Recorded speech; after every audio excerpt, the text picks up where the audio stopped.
time here to kind of digest this and deal with this. Yes. It was an emotional time last night.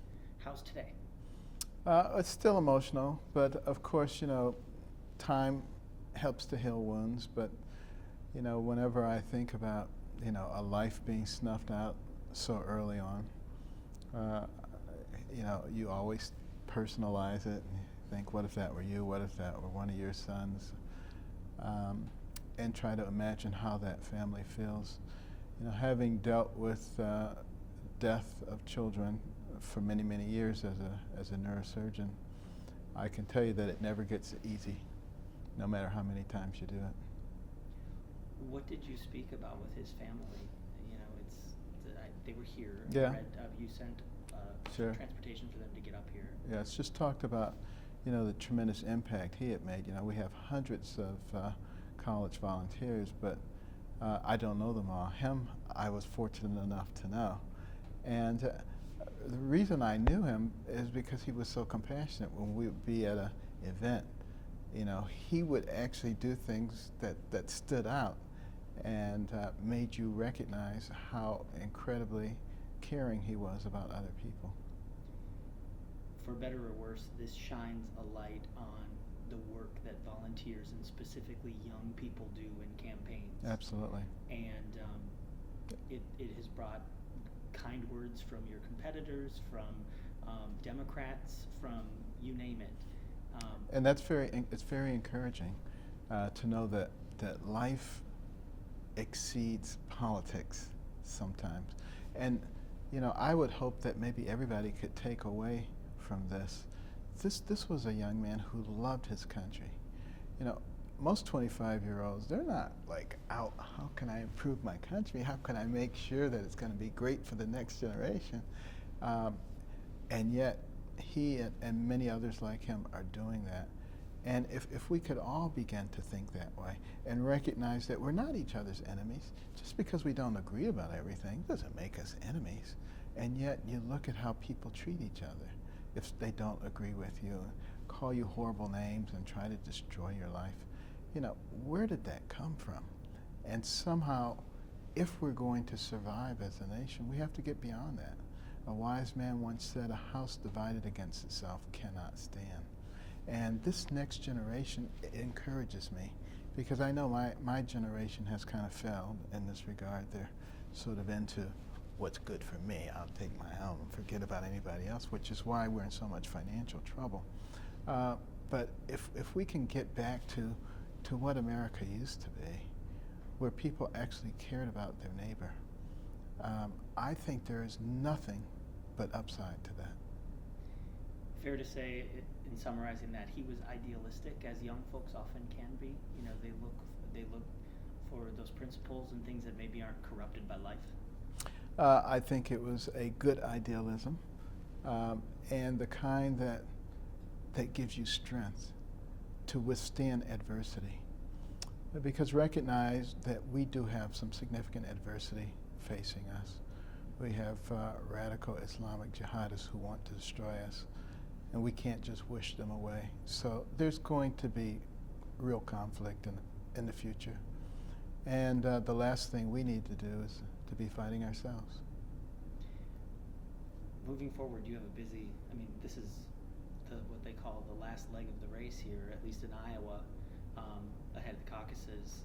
How do you kind of push forward and say, do this honorably, but continue with business? Sure. Well, I'm not a politician, so I don't think like politicians normally do.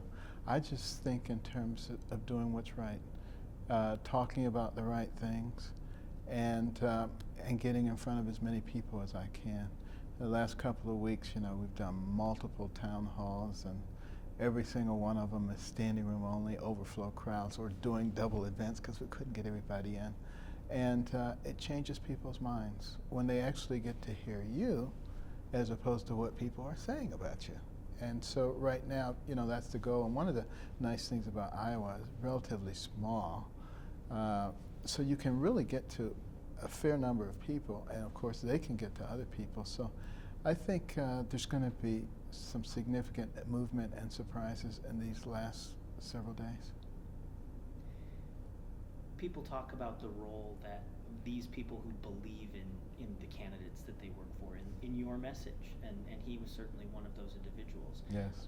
There are people who get into politics for the name recognition, and that sometimes we lose sight of all the people working who believe in those candidates. Sure. So when it comes to that, do you hope this kind of shifts that back in that direction a little bit? I hope so. Certainly getting into this for name recognition would not be worth it. Certainly not to me, anyway. But you know, the ability to change the country, and the fact that the country is of, for, and by the people, and to get the people involved, and particularly young, vibrant people, I mean, that's what it's all about. With, you know, I mean, with all this work to go, do you have plans? What's your strategy? We'll go to the campaign a little bit here.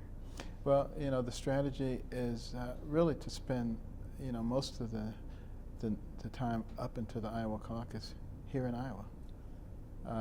You know, I was supposed to be in California today, but obviously, you know, with the tragedy, we're here. But you know, I don't mind it. You know, is it grueling? Absolutely. But is it worth doing everything you can to possibly save our country for the next generation? Absolutely. And what if the people who preceded us had only been thinking about how difficult it was? Where would we be today? So we don't think about how difficult it is. We just think about doing the right thing and trusting in the judgment of the people to be able to discern what is right and what is politics. What will you say to the folks? I mean, there's been a huge outreach of support. You know, you look on any social media website. I was kind of following Twitter last night when the news was happening as you were scrambling and your campaign was kind of dealing with all of this. And it seems like everyone says you did the right thing here by kind of putting a little pause on your campaign for a couple days. Tomorrow starts back, correct? Sure. You know, what do you want to say to them? Well, I would say I hope to always do the right thing and not the politically expedient thing. And I hope that we all will begin to think in terms of the right thing. You know, for those who are coming behind us, we don't have to have a contentious and hateful environment.